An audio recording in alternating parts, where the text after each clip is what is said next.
안녕하세요. 춘윤생일기입니다. 오늘은 정기자기학에 대해서 강의를 진행해 보려고 하는데요. 우선 간단하게 정기자기학에 대한 과목에 대해서 간단하게만 설명을 하겠습니다. 우선 수험생들이 가장 어려워하는 과목 중에 하나가 정기자기학이에요. 왜냐면 용어가 어렵고 공식이 너무 많고 생소해요, 우선.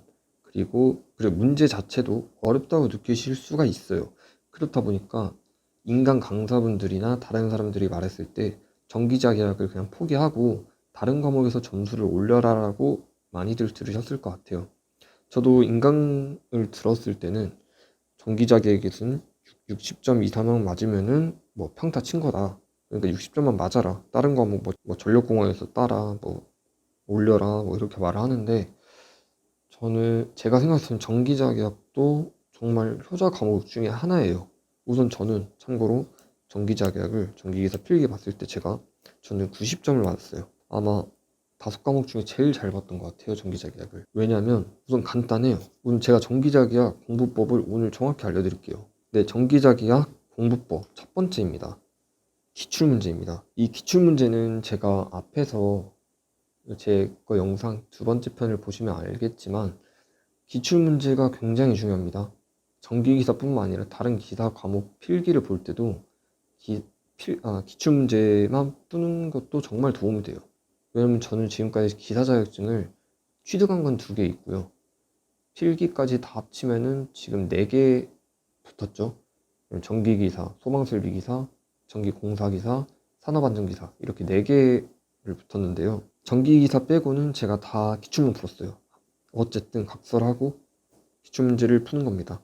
근데 이 기출문제를 제가 왜 풀으려고 하냐면은 우선 정기자기학은 문제가 어려우면 진짜 확 어렵고 쉬운 거는 진짜 쉬워요. 이 말 뜻이 무슨 말이냐면 제가 이렇게 쓴 이유가 있어요.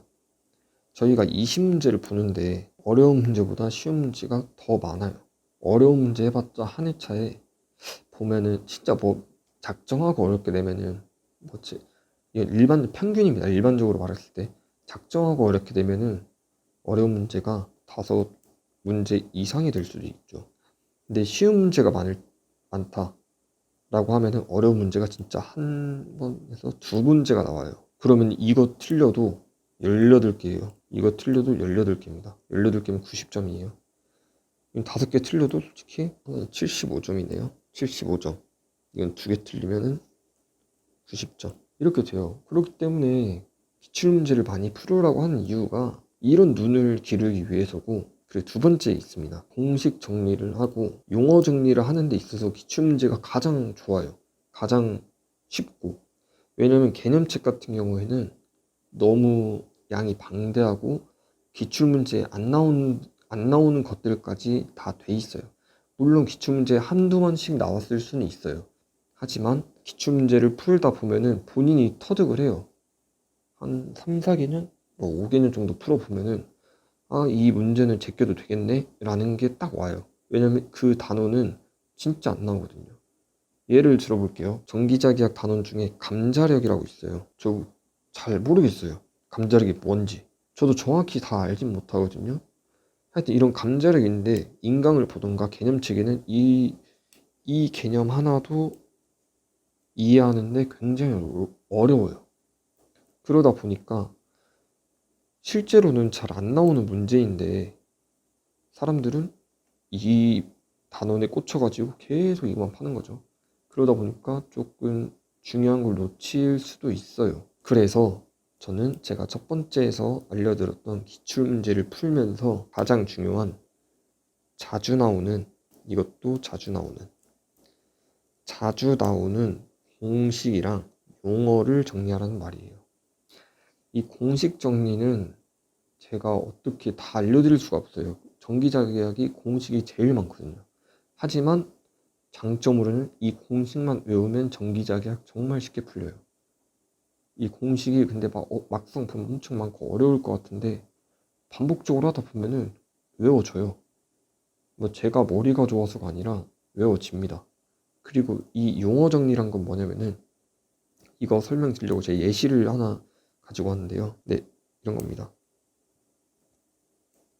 이거는 제가 실제로 전기기사 필기를 공부했을 때 저 혼자 이렇게 노트 정리를 한 건데요. 여기 보세요.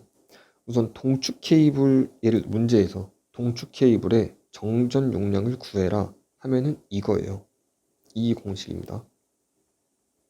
그런데 만약에 문제에서 원통도체의 정전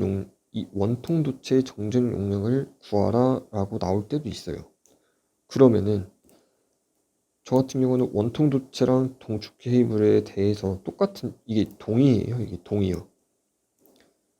똑같기 때문에 이 공식을 알 수가 딱 떠오르죠. 근데 이게 안 돼 있으면은 이 공식 나오기가 굉장히 힘들겠죠. 동축 케이블은 무조건 이거다. 근데 원통도체도 이건데 모르시는 분들은 못 푸는 거예요. 그냥 하면 이제 날리는 겁니다. 그리고 똑같죠. 이것도 평행 원통도체의 정전 용량을 구하라 하면은 이거예요. 그런데 왕복도선의 정전 용량을 구하라 하면은 똑같은 건데 또 이거 정리 안 하면 또 몰라요. 저는 정리하기 위해서 이렇게 다 적어놨어요. 동축 케이블, 동의어, 원통도체, 평행 원통도체는 왕복도선 이렇게 해놨어요. 그리고 이렇게 해놓으면 좋은 게 뭐냐? 원통도체의 정전 용량을 구하라. 근데 평행 원통도체의 정전 용량을 구하라. 엄청 비슷하죠. 원통도체, 평행 원통도체. 이게 엄청 헷갈려요.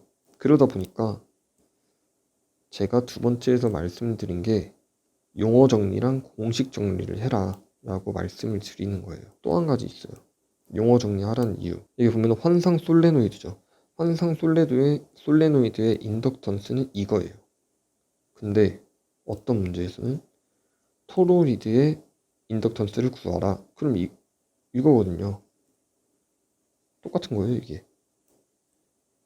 그리고 뭐 엄청 헷갈리는, 그러니까 자기학은 헷갈리는 것 때문에 좀 어려운 거죠. 이거 보면은 환상 솔레노이드, 무한장 솔레노이드. 이것도 보면은 원통 도선, 뭐 원주 도선. 이 동의어입니다.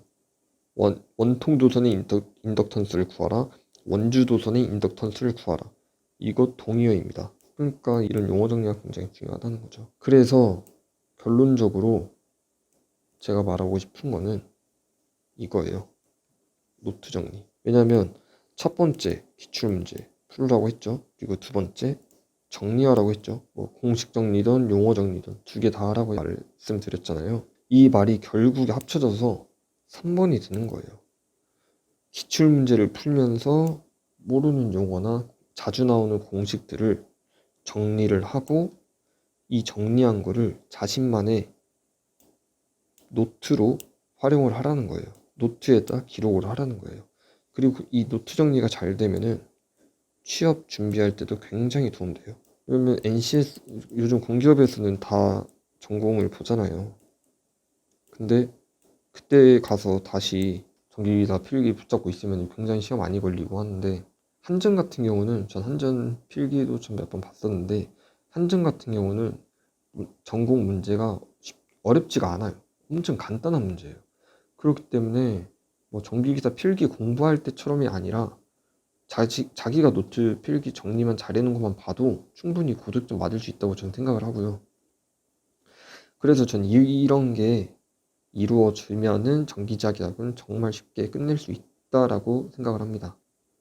오늘 강의는 오늘 여기까지 하겠습니다. 이 강의에 대해서 궁금하신 사항이나 앞으로 더 궁금하신 컨텐츠가 있다면은 댓글 남겨주시면은 제가 반영해서 영상 만들도록 하겠습니다. 시청해주셔서 감사합니다.